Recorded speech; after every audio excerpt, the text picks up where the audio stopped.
Hello all the future officers, I welcome you all in this video. In today's video we are going to discuss about the top 100 current affair MCQs of CDS 1 2021 examination. So this will be the part 3 of this series and the question number 21 to 30 we will discuss in this particular video. And guys, आज की जो video होने वाली है बहुत ही ज़्यादा interesting होने वाली है और डेफिनेटली एक क्वेश्चन जो है आपको एग्जाम में जरूर इस वीडियो से आपको देखने को मिलेगा। ये 10 क्वेश्चन बहुत ज़्यादा इंपॉर्टेंट है। आप जरूर इस वीडियो को प्लीज़ एंड तक देखिए विदाउट स्किपिंग, क्योंकि हम इसमें सिर्फ क्वेश्चन ही डिस्कस नहीं करते हैं, उसके बारे में बहुत सारी चीज़ें ऐसे डिस्कस करते हैं जहाँ से डायरेक्टली इनडायरेक्टली क्वेश्चन आ सकता है। तो चलिए शुरू करते हैं। सबसे पहला क्वेश्चन है आज का हमारा question number 21। Consider the following statement with respect to the Pinaka missile system. बहुत इंपॉर्टेंट है। इंडियन आर्मी का एक ये मिसाइल सिस्टम है जिसके बारे में आपको पता होना चाहिए। एग्जाम में पहले भी आया है CDS में और इस बार भी आ सकता है। It is a multiple rocket launcher produced in Indian army and developed by ISRO for the Indian army. ठीक है, पहली स्टेटमेंट ये है। दूसरी है Pinaka can be use for attacking the adversary targets prior to the close quarter battle which involve smaller range artillery armoured element and the infantry. तो ये दो ऑप्शन है, आपको बताना है कि क्या पहला ऑप्शन सही है, क्या दूसरा है, या दोनों ही ऑप्शन सही है, इनमें से कोई नहीं है। 5 सेकंड का टाइम आपको दे रहा हूँ, आप जरूर से इसे सोचिए और अपने दिमाग में एक बार सोचिए इसका आंसर क्या हो सकता है।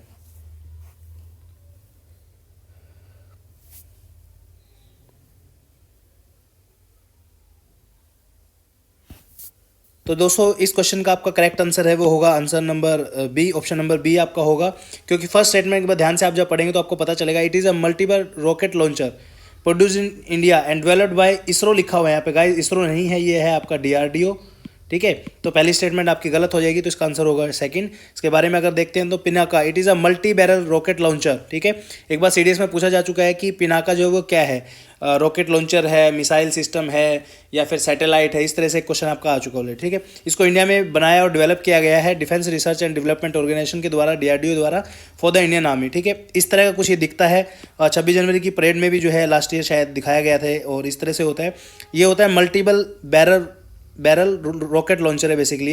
एक बार में ही जो है काफ़ी सारे हम जो है इनको छोड़ सकते हैं और इनकी जो रेंज होती है वो 40 किलोमीटर से लेकर 75 किलोमीटर तक की हो सकती है और बहुत इंपॉर्टेंट है। आर्टिलरी में इनको बेसिकली यूज़ किया जाता है इंडियन आर्मी के द्वारा। ठीक है, ये क्वेश्चन था, इसके रिगार्डिंग जो है आपका क्वेश्चन पूछा जा सकता है एग्जाम में।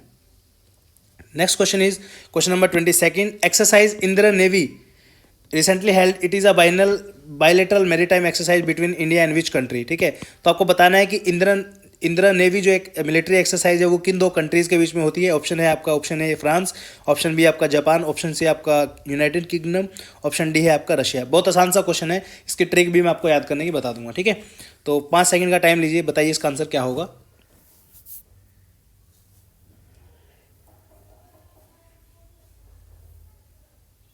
गाइस इसका जो करेक्ट आंसर होगा वो है आपका रशिया। देखिए आप इसी से इसको डिकोड भी अगर करेंगे तो भी इसका आपका आ जाएगा। ठीक है, IND से होगा आपका इंडिया, RA से होगा आपका रशिया, इंडिया और रशिया यानी इंद्र। ठीक है, तो ये 11th एडिशन जो है इस बार देखने को मिला था 2020 के अंदर। इंद्र नेवी का, ये नेवी की बायलेटरल मैरीटाइम एक्सरसाइज है जिसको जो है इंडियन नेवी और रशियन नेवी ने परफॉर्म किया था और बे ऑफ बंगाल में बेसिकली इसको जो किया था, मतलब परफॉर्म किया था ये मिलिट्री एक्सरसाइज को। क्वेश्चन कई बार आ जाता है कि कौन सी जगह पे जो है मिलिट्री एक्सरसाइज कंडक्ट की गई है। बे ऑफ बंगाल में कंडक्ट की है, अरेबियन सी में कंडक्ट की गई है, इंडियन ओशन में कंडक्ट किया है, इनमें से कोई नहीं। तो याद रखना बे ऑफ बंगाल में जो है इसको कंडक्ट किया गया था। 2003 में इसको जो है शुरू किया गया था और लॉन्ग टर्म स्ट्रेटेजिक रिलेशनशिप के रिगार्डिंग से शुरू किया गया था इंडियन नेवी और रशियन नेवी के बीच में। Indian navy will be represented by the guided missile destroyer Ranvijay, ये भी याद रखना है आपको। Indigenous frigate Sahyadri and fleet tanker शक्ति, तो इनका यूज़ जो है इस पर्टिकुलर एक्सरसाइज के अंदर किया गया है। 11th एडिशन थी, याद रखना। ठीक है, और बे ऑफ बंगाल में परफॉर्म किया गया था इंडिया और रशिया के द्वारा। So the next question is question number 23। Question number 23 is your Armageddon is related to which of the following sports. ये बहुत इंपॉर्टेंट क्वेश्चन है। इस बार जो है मुझे लग रहा है कि इस तरह का क्वेश्चन आपका आ सकता है। Options are football, chess, wrestling and shooting. इन चारों में से कौन सा ऑप्शन आपको इसका आंसर लग रहा है? 5 सेकंड सोचिए और फिर जवाब दीजिए।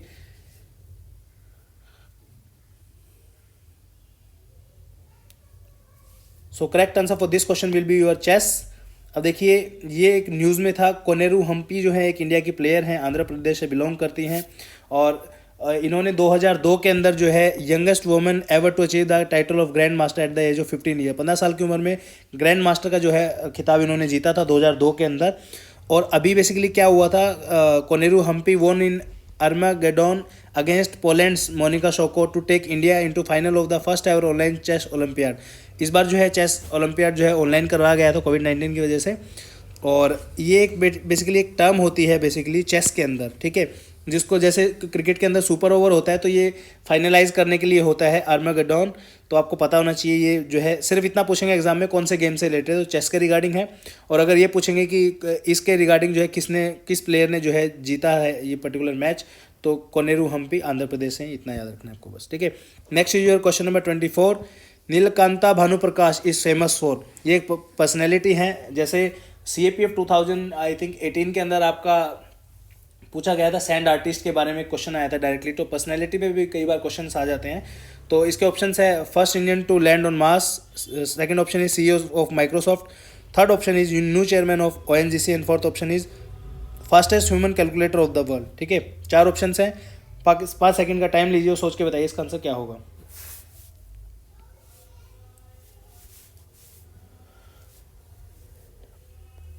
सो इस क्वेश्चन का करेक्ट आंसर होगा guys fastest human calculator of the world. Neelakanta Bhanuprasad जो है fastest human calculator of world बन गए हैं एंड एस्पायरिंग एजुकेशन एक्टिविस्ट हैं। Advocating for the change in the way of mathematics is being टॉस्ट in school currently.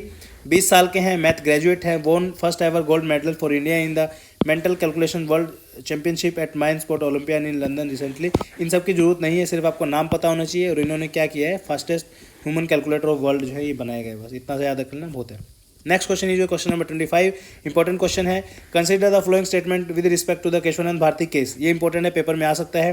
The case was primarily about the extension of parliament's power to amend the constitution and the second option is your this case give birth to the legal doctrine of basic structure.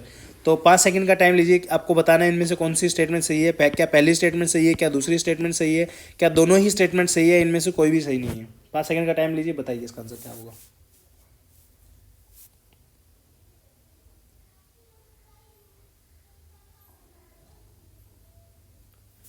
Guys इस question का जो answer होगा वो होगा आपका option C, both 1 and 2 is correct.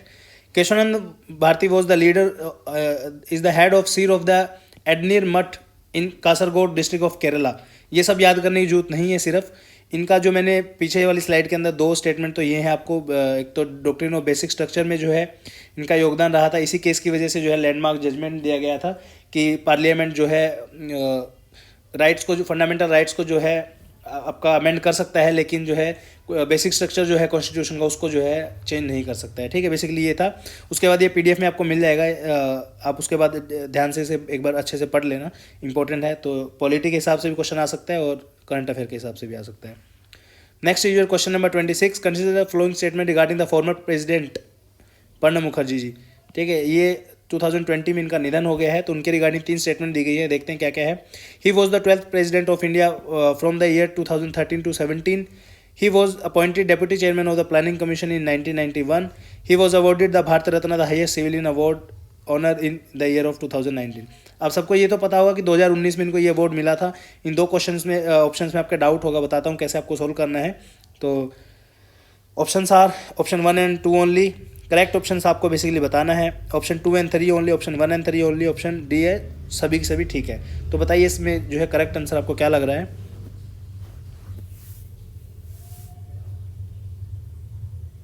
Guys इसका जो correct answer आएगा आपका वो आएगा 2 and 3 ऑप्शन, क्योंकि फर्स्ट स्टेटमेंट गलत है। फर्स्ट स्टेटमेंट गलत इसलिए दोस्तों, प्रणब मुखर्जी जी जो थे आपके 13th प्रेसिडेंट ऑफ इंडिया थे। आपको दिखाता हूँ आगे।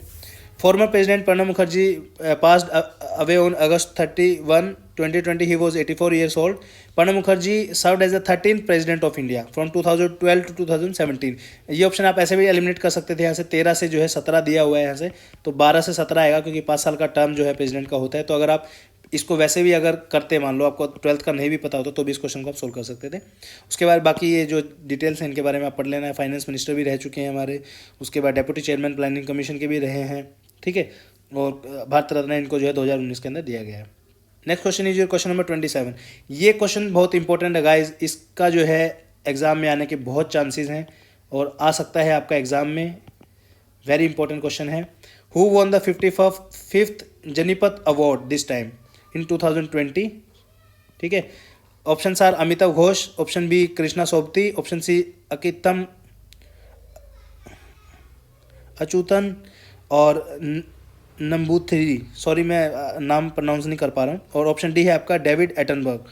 तो 4 ऑप्शन है, 5 सेकंड का टाइम लीजिए, बताइए इसका आंसर क्या होगा।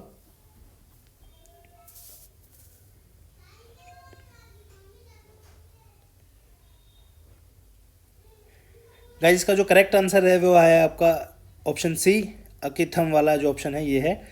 ये जो है एक रिनोन पोइट हैं, ठीक है, और ये जो अवार्ड जो है बेसिकली हाईएस्ट लिटरली अवार्ड है कंट्री का, जो आपका जनीपथ अवार्ड है बेसिकली इंग्लिश के साथ साथ अदर इंडियन लैंग्वेजेस में भी दिया जाता है, और ये सिर्फ इंडियन सिटीजन को ही दिया जाता है और हर साल दिया जाता है।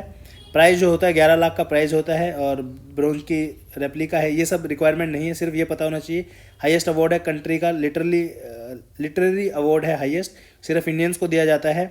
और भारतीय जनीपथ ऑर्गेनाइजेशन जो है कल्चरल ऑर्गेनाइजेशन वो इसको देती है। 2019 में अमिताभ घोष को मिला था, 2020 में अकिथम को मिला है, ठीक है। और ये जो है पॉइंट है बेसिकली, ठीक है। So the next question is your, which government has announce the national mourning of to honour the memory of the former president of India Pranab Mukherjee as Mukti Juddho Sammanona. तो option are Bangladesh, Nepal, Sri Lanka and Myanmar. 4 option आपके सामने हैं, आपको 5 second का time लेके सोचिए इसका answer क्या होगा।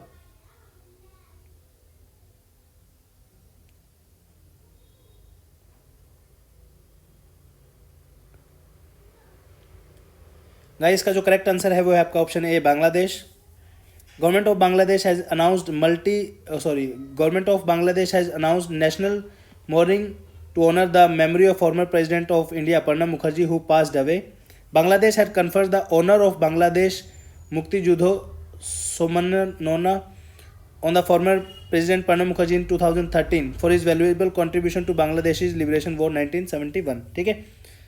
Next is your Serum Institute of India in association with the Gavi Vaccine Alliance will be developing a vaccine for COVID-19 in India। तो ये कितनी वैक्सीन का जो है इनका टारगेट है इंडिया में बनाने का।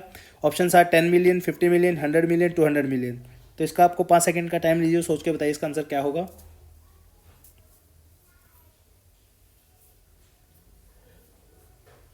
सो the correct answer for this question is your option C, 100 million जो है टारगेट रखा है इन्होंने। Serum Institute of India will develop 100 million COVID-19 vaccine for India to support low and middle income groups to be delivered in 2021, ठीक है। This is the collaboration of Serum Institute of India and the Gavi vaccine alliance and Bill and Melinda Gates foundation, ठीक है। आपको comment section में comment करके बताना है। Bill and Melinda Gate foundation एक बहुत फेमस जो है अवार्ड जो है हर साल देते हैं, वो उस अवार्ड का नाम क्या है, अगर आप बता सकते हैं तो बहुत इंपॉर्टेंट है। Next question. This is the last question of today's video. Which agency has been sanctioned 3 new branches in Chennai, Imphal and Ranchi? बहुत इंपॉर्टेंट है। Option are option are NIA, option B NDRF, option C CBI, option D income tax. 5 second का time लीजिए, बताइए इसका answer क्या होगा। Guys इस question का जो करेक्ट आंसर होगा वो होगा आपका NIA, नेशनल इन्वेस्टिगेशन एजेंसी की 3 न्यू ब्रांचेज जो है सैंक्शन की गई हैं, जो कि होगी चेन्नई में, इम्फाल में और रांची में।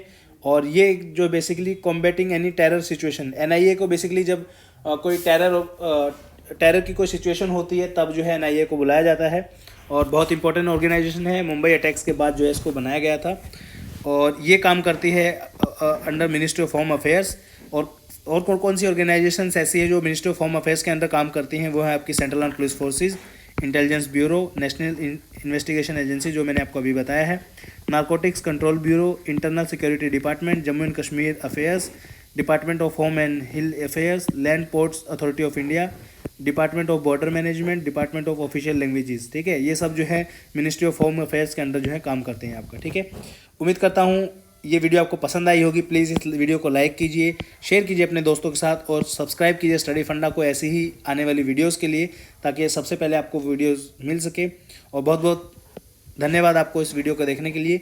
जो क्वेश्चन मैंने आपको पूछा है वो आप कमेंट सेक्शन में उसका आंसर कर सकते हैं, और कितने क्वेश्चन आपके 10 में से सही हुए हैं वो भी आप क्वेश्चन का रिप्लाई जरूर कीजिए। मुझे बहुत खुशी होगी आपके कमेंट्स पढ़कर। Thank you so much for watching this video. Have a great day.